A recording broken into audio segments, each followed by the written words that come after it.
Assalamualaikum warahmatullahi wabarakatuh. Sebelum memulai paparan tentang laporan survei lalu lintas, izinkan saya memperkenalkan diri. Saya Bakti Anwar Istanto dengan NIM 5111420053. Di sini saya akan menjelaskan tentang hasil survei volume jalan, kecepatan, dan volume pejalan kaki. Survei ini dilakukan di Jalan Ngeser Timur 5, Banyumanik, Semarang. Dalam pembahasan survei ini akan dibahas ada 3 topik. Yang pertama ada volume, kecepatan, dan pejalan kaki. Untuk volume sendiri akan dibahas periode sibuk, fluktuasi volume lalu lintas, split distribution, proporsi kendaraan. Untuk kecepatan akan dibahas kecepatan kendaraan arus bebas, manajemen kecepatan. Sedangkan untuk pejalan kaki akan dibahas volume lalu lintas pejalan kaki dalam satu lintasan, volume orang menyeberang, dan rekomendasi atas pedestrian jalan. Untuk yang pertama akan dibahas survei volume kendaraan. Definisi dari volume kendaraan itu adalah jumlah kendaraan yang melintasi suatu arus jalan pada periode waktu tertentu diukur dalam satuan kendaraan per satuan waktu. Rumusan masalah survei ini yaitu bagaimana volume lalu lintas di jalan tersebut, bagaimana periode sibuk lalu lintas di ruas jalan tersebut, bagaimana fluktuasi kendaraannya, bagaimana proporsi kendaraan, dan split distribution kendaraan di jalan tersebut. Survei ini dilakukan untuk memecahkan masalah-masalah ini. Dalam melakukan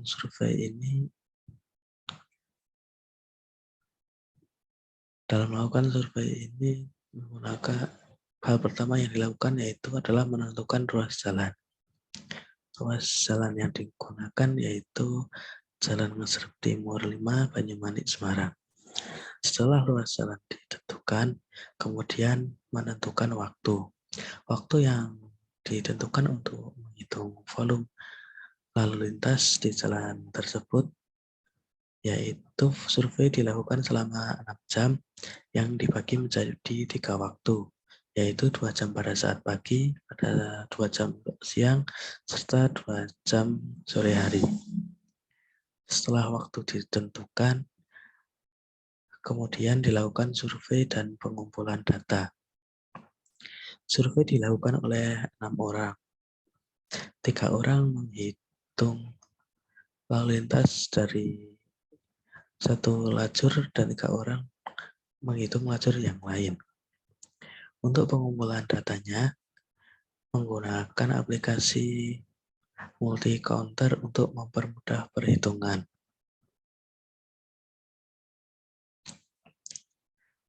Setelah survei dan data dikumpulkan, kemudian dilakukan pengolahan data. Pengolahan data menggunakan Excel. Pengolahan data dilakukan untuk mengetahui hasil dari perhitungan survei volume yang sudah dilakukan. Setelah data sudah diolah, langkah terakhir yaitu menyusun laporan. Gambaran umum jalan yang disurvei. Jalan yang disurvei yaitu Jalan Ngeser Timur 5, Banyumanik, Semarang. Tipe jalannya adalah 2 lajur 2 arah. Fungsi jalannya sebagai kolektor sekunder, lebar jalurnya 5 meter, lebar trotoarnya 1,5 meter, dan di Jalan Ngeser Timur 5, Banyumanik, Semarang tidak memiliki median. Setelah survei dilakukan, maka kemudian hasil survei dari multi-counter dimasukkan ke dalam Excel, kemudian mendapat hasil pada tabel berikut ini.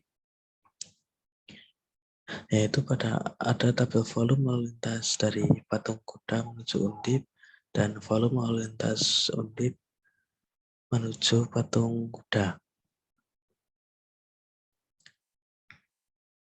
Setelah tabel dibuat, maka grafik volume lalu lintas dapat dibuat, dan grafik volume lalu lintas dari patung kuda Undip adalah seperti ini. Dan ini untuk grafik volume lalu lintas dari arah Undip menuju patung kuda.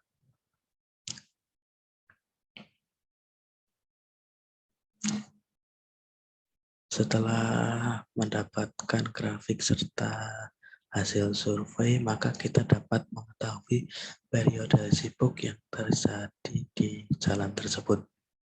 Periode sibuk adalah bagian hari ketika kemacetan lalu lintas di jalanan dan kepadatan transportasi umum mencapai puncaknya.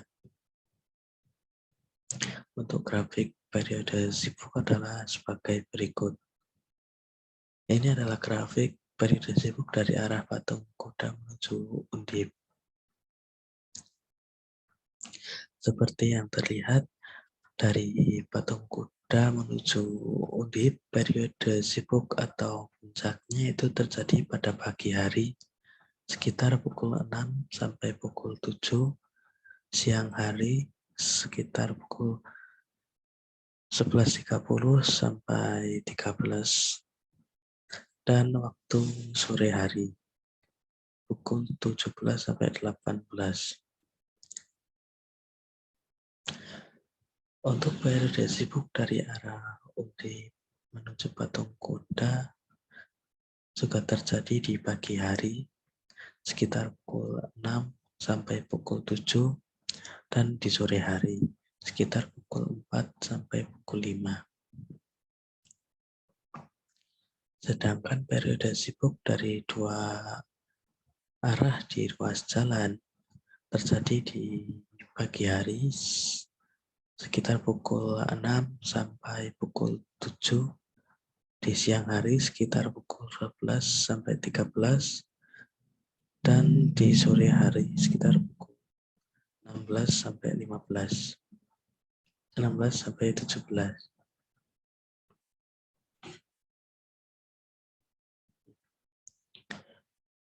Jam sibuk.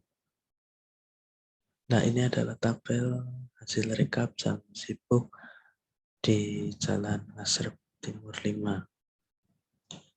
Pada pagi hari, dari arah Undip menuju patung kuda terdapat 1.770 kendaraan, sedangkan dari patung kuda ke Undip terdapat 1.306 kendaraan, dan dari dua arah yaitu sebesar 3.069.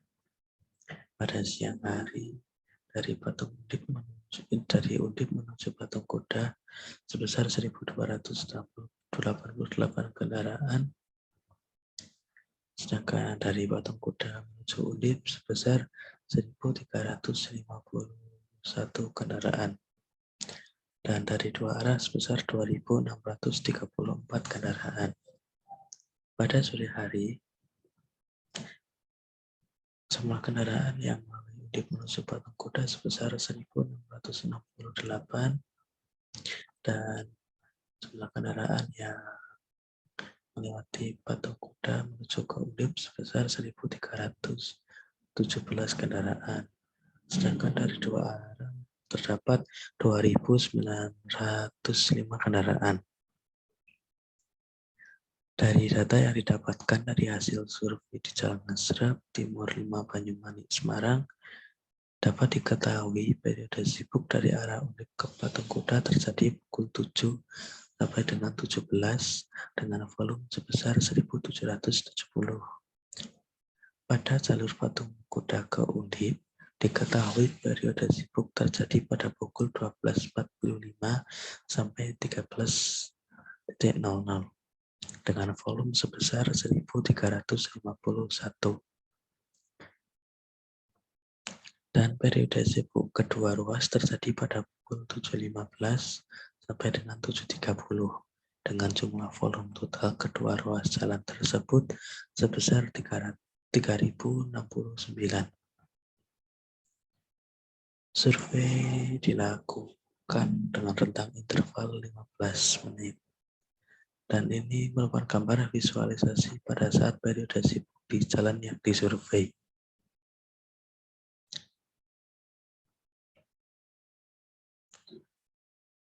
Kemudian membahas fluktuasi. Pada grafik volume lalu lintas di ruas jalan, dapat terlihat bahwa untuk puncak fluktuasi lalu lintas terjadi pada pukul 6.30 sampai 6.45 dari total dua arah. Sementara itu, untuk ruas jalan dari arah Undip ke Patung Kuda, fluktuasi lalu lintas puncak terjadi pada pagi hari pukul 6.30 sampai 6.45.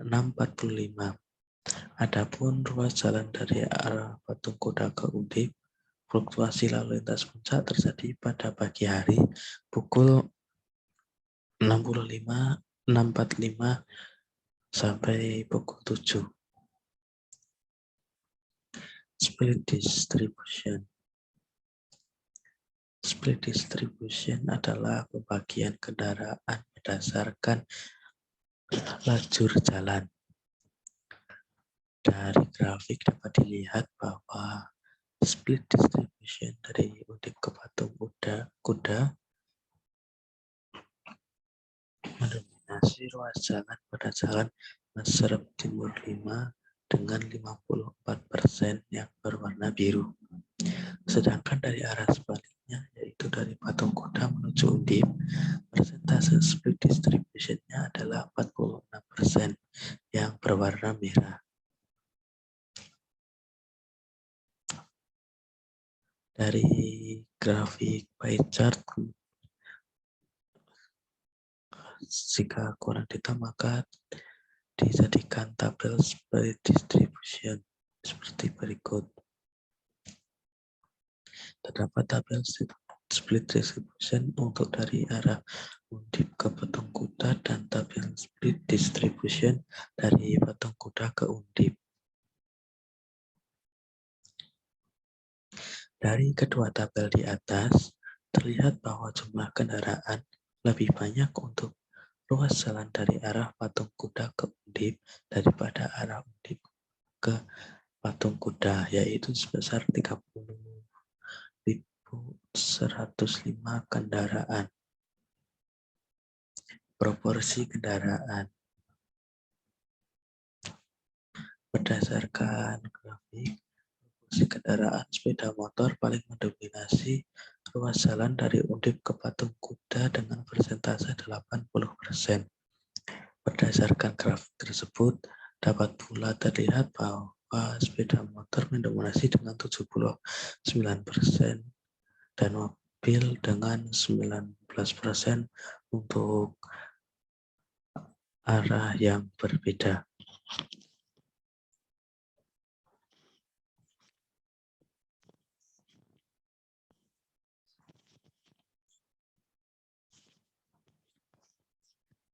Sedangkan untuk proporsi kendaraan total dari dua arah ruas jalan, terlihat bahwa yang paling mendominasi adalah sepeda motor dan mobil, di mana untuk sepeda motor memiliki persentase 79% dan mobil dengan persentase 19%.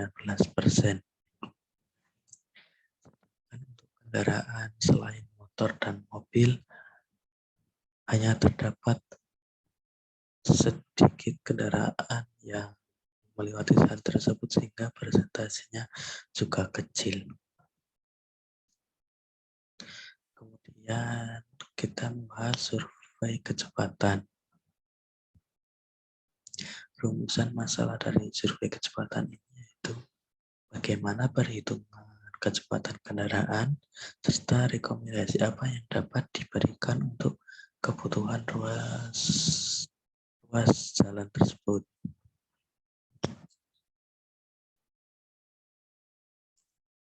Untuk bagian aliran survei mungkin sama seperti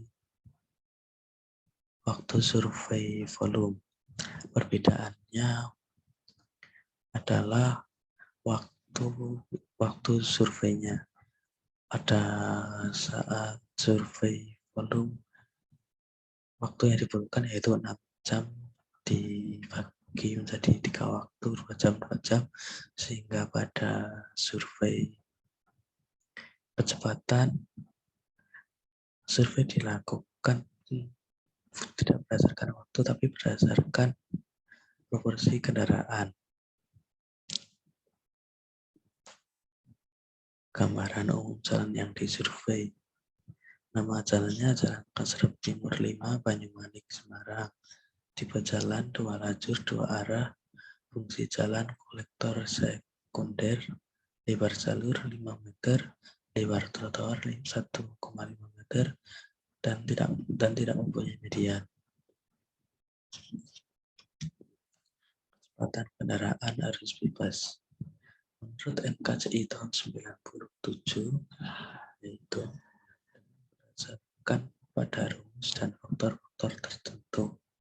Sementara rumus yang digunakan untuk menghitung kecepatan sesuai NKCI adalah sebagai berikut. FV sama dengan F0 ditambah FVB dikali FFVSF dikali FFVCS. FV sendiri adalah kecepatan arus bebas kendaraan dalam kilometer per jam. FV0 adalah kecepatan arus bebas dasar kendaraan. FVB adalah penyesuaian lebar lajur lalu lintas efektif. FFVSF adalah faktor penyesuaian kondisi hambatan samping. FVCS yaitu faktor penyesuaian ukuran kota. Nilai dari faktor tersebut telah diketahui dalam NKCI 97. Nilai dari faktor-faktor tersebut adalah sebagai berikut. Ini untuk kecepatan, ini adalah tabel untuk menentukan kecepatan arus bebas dasar atau FV menurut NKCI tahun 97. Sedangkan ini adalah tabel untuk ketentuan penyesuaian lebar jalur efektif atau FEB menurut NKCI tahun 97. Tabel ini adalah kondisi hambatan samping dengan bahu jalan FFVSF NKCI 97. Sedangkan ini adalah tabel ketentuan kondisi hambatan samping dengan curve FFVSF NKCI 97. Dan ini adalah ketentuan penyesuaian ukuran kota FVCS MKCI 97. Faktor yang digunakan. Jalan Kasrep Timur 5 Banyumanik Semarang merupakan tipe jalan 2 lajur tak terbagi dengan lebar efektif 5 meter. Maka digunakan FEB minus 9,5. Ketentuan kondisi hambatan samping dengan bahu jalan 2 lajur tak terbagi dengan kelas hambatan sedang, maka digunakan FFSF 0,96. Selain itu, menurut Badan Pusat Statistik atau BPS Kota Semarang, tahun 2022 Kota Semarang memiliki 1.650 sekian penduduk, sehingga nilai FFVCS yang digunakan adalah 1. Setelah itu menghitung nilai FV atau kecepatan arus bebas sehingga didapat hasil seperti tabel di atas. Untuk kendaraan ringan membuktikan kecepatan arus bebas dasarnya 44 km per jam dan kecepatan arus bebasnya adalah 33,12 km per jam. Untuk kendaraan berat sebesar 29,28 km per jam. Untuk sepeda motor atau motor CMC motorcycle sebesar 29,28, dan untuk semua kendaraan rata-rata kecepatan arus bebasnya sebesar 31,2 km per jam. Manajemen kecepatan. Untuk mengatur kecepatan lalu lintas pada ruas jalan tertentu, dilakukan perbandingan rata-rata untuk setiap metode. Dilakukan perbandingan untuk setiap metode tersebut bertujuan untuk mencari nilai rata-rata tertinggi dari keseluruhan metode yang digunakan dalam penelitian. Dalam survei tersebut menggunakan dua metode, yaitu metode konvensional dan metode modern. Untuk metode konvensional, perhitungan kecepatan dilakukan oleh 3 orang. 1 orang membawa stop kontak untuk menghitung kecepatannya. 1 orang yang mencatat waktu yang ditempuh kendaraan tersebut, sedangkan 1 orang yang lain menandai kendaraan yang ingin dihitung kecepatannya. Sedangkan untuk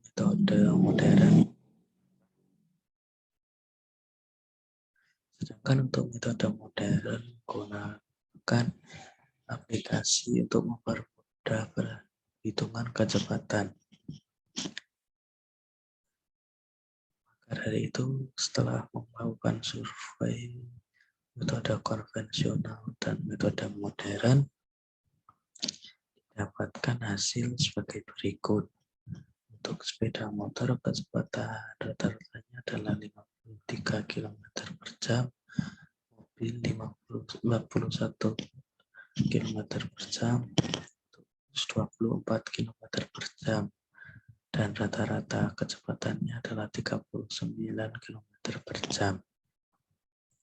Untuk metode modern, sepeda motor mendapatkan 55 km per jam, mobil 37 km per jam, bus 21 km per jam, dan rata-ratanya 38 km per jam. Sedangkan tabel yang di bawah adalah tabel menggunakan kecepatan arus bebas.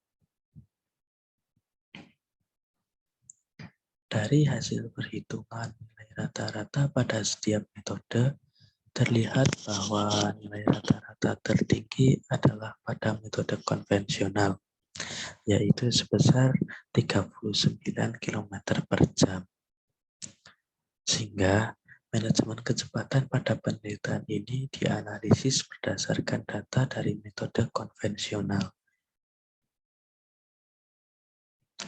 Dari hasil perhitungan nilai rata-rata pada setiap metode, terlihat bahwa nilai rata-rata tertinggi adalah pada metode konvensional, sehingga manajemen kecepatan pada penelitian ini dianalisis berdasarkan data dari metode konvensional.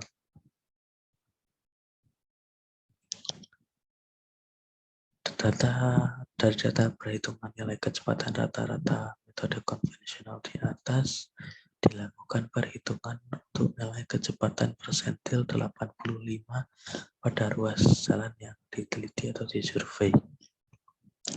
Sehingga didapatkan data nilai kecepatan persentil 85 berupa tabel sebagai berikut.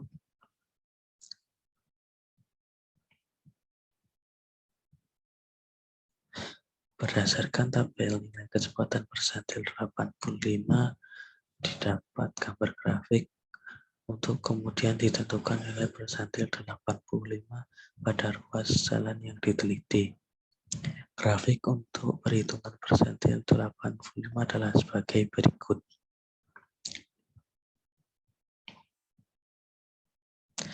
Berdasarkan gambar grafik nilai kecepatan persentil 85 pada jalan yang diteliti, terlihat bahwa untuk nilai kecepatan persentil 85 adalah 37,5 km per jam.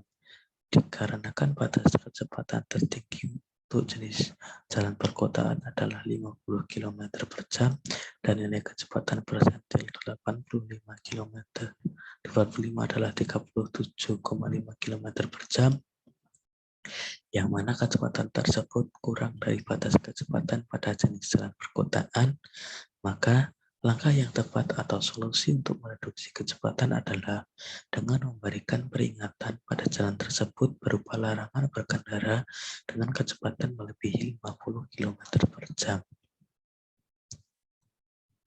Ini adalah gambar visualisasi rekomendasi yang sudah diberi peringatan batas kecepatan 50 km per jam untuk kedua ruas jalan. Kemudian survei pejalan kaki. Tujuan dari survei pejalan kaki ini yaitu survei ini digunakan untuk mengetahui jumlah pejalan kaki yang ada di suatu lokasi survei dan untuk merekomendasikan tingkat layanan fasilitas pejalan kaki pada lokasi survei tersebut. Banyaknya pejalan kaki merupakan suatu parameter dalam desain tempat penyeberangan dan trotoar. Rumusan masalah. Bagaimana kapasitas pejalan kaki? Bagaimana rekomendasi layanan bagi pejalan kaki? Manfaat survei pejalan kaki. Survei ini dilakukan dengan harapan untuk menambah wawasan mengenai manajemen lalu lintas agar meminimalkan permasalahan dalam kriteria jalan, serta meningkatkan efektivitas kegiatan masyarakat pengguna jalan. Memahami sistem penyelesaian permasalahan lalu lintas jalan yang diupayakan dapat membantu kontribusi dalam penentuan kebijakan, rencana, dan pemanfaatan jalan raya.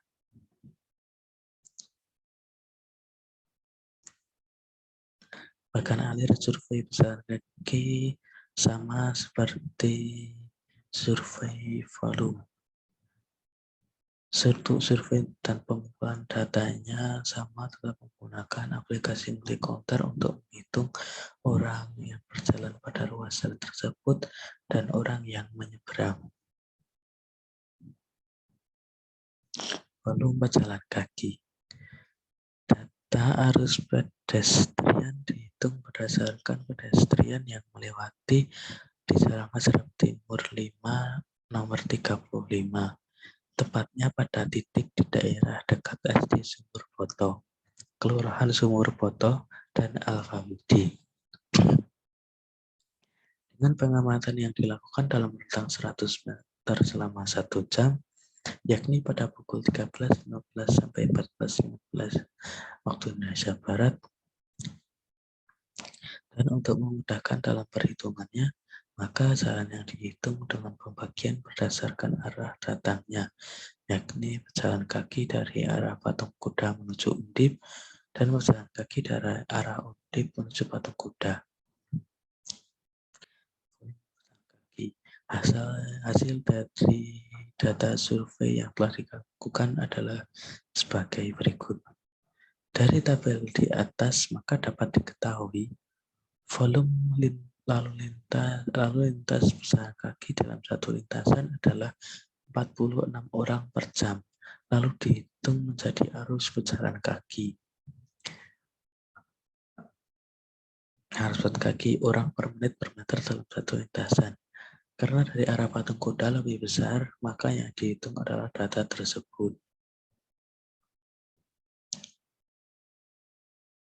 Volume adalah 29 orang per jam, maka arusnya adalah 29 per 60 menit per 1 meter, yaitu 0,4833 orang per menit per meter. Dengan menggunakan rumus dimensi lebar jalur pejalan kaki, tetapkan lebar jalur pejalan kaki atau W. W sama dengan P per 35 per 1,5. W sama dengan 1,5138 meter. Volume orang menyeberang. Dengan data yang didapat dari survei secara langsung pada Jalan Masrep Timur 5 nomor 35, untuk mempermudah dalam perhitungannya dibagi dengan arah Al-Famidi Kelurahan dan Kelurahan Al-Famidi. Dari data di atas dapat diketahui besarnya arus lalu lintas penyeberangan jalan B, yakni 35 orang per jam. Diketahui dari survei sebelumnya, volume lalu lintas kendaraan V adalah 3.069 kendaraan per jam. Dan dari hal tersebut dapat dihitung PV kuadrat. PV kuadrat sama dengan 35 dikali 3.069 pangkat 2 sama dengan 329.656.635. Data faktual geometrik jalan.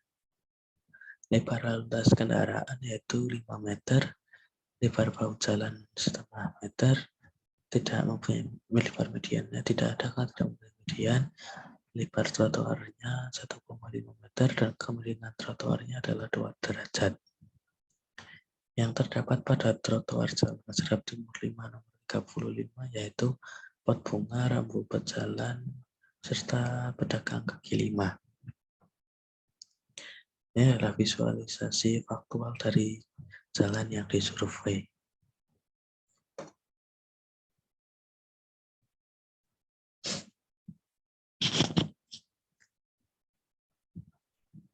Rekomendasi lebar trotoar. Lebar faktual jalan adalah 1,5 meter, sudah sesuai dengan perhitungan rumus dimensi lebar jalur berjalan kaki. Namun, dalam keadaan faktual, di depan kelurahan terdapat pot bunga. Menurut tabel di bawah ini, jika dapat bunga maka seharusnya trotoar memiliki lebar 3 meter. Namun karena keterbatasan lahan, ukuran pot tidak terlalu besar dan juga tidak terlalu banyaknya pedestrian di jalan tersebut, maka 1,5 meter sudah lebih dari cukup. Rekomendasi penyeberangan. Dari data hasil perhitungan PV kuadrat, maka dicocokkan dengan tabel fasilitas penyeberangan jalan berdasar PV kuadrat. P itu untuk arus penyeberangan pedestrian sepanjang 100 meter, dan V adalah arus kendaraan berdasar jalan raya. Namun data sebelumnya penyeberang hanya terdapat 35 orang per jam, sedangkan pada tabel minimal 50 orang per jam. Untuk itu digunakan grafik penentu penyeberangan jalan dengan grafik di bawah ini.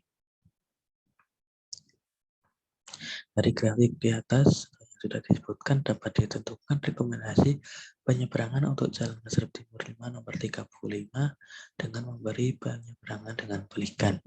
Penyeberangan belikan adalah zebra cross yang dilengkapi dengan kontrol pengatur lalu lintas dan pengeras suara bagi penyeberang jalan dengan menekan tombol merah untuk menyeberang.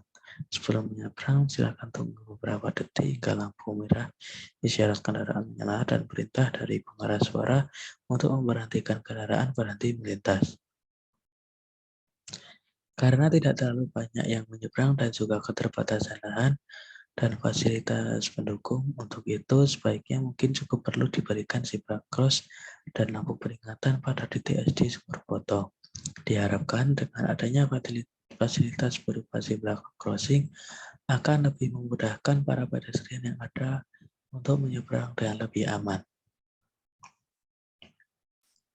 Mungkin sekian paparan laporan akhir volume kecepatan serta volume perjalanan kaki lalu lintas untuk Jalan Serap Timur 5 Banyumanik Semarang. Untuk kesan dan pesan saya pada laboratorium rekayasa lalu lintas ini, saya berkesan karena dapat mendapat pengalaman baru berupa survei di jalan-jalan serta mengamati jalan pada dengan sangat serius dan cukup menyenangkan. Mungkin pengalaman survei yang sudah dilakukan akan menjadi pengalaman yang berharga bagi saya, dan semoga hasil survei yang telah dilakukan oleh saya beserta kelompok saya tersebut dapat bermanfaat dan dapat digunakan untuk khalayak umum. Mungkin sekian dari saya. Wassalamualaikum warahmatullahi wabarakatuh.